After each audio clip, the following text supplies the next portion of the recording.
Hey everyone, how's it going? Today I'm going to show you guys how to download Alight Motion in PC. As you can see, if I search for Alight Motion PC, as you can see, the first one is by official alightmotionpc.com, and you want to click on this one, and from there you want to scroll down and click on this one, which is download Alight Motion. Not any of these, because these are ads.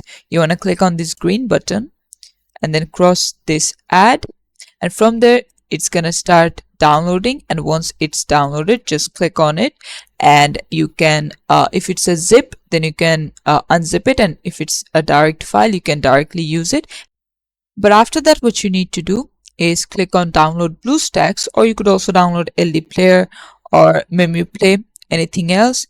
But since they've given the direct link to BlueStacks, you also need to download BlueStacks, both of these apps at the same time, and that is when only you can use Alight Motion, because it's not directly for Windows PC. You need an Android emulator to do it. And this is it for the video. Thanks for watching. Please leave a like and subscribe for more tutorials like this, and I'll see you guys in the next one.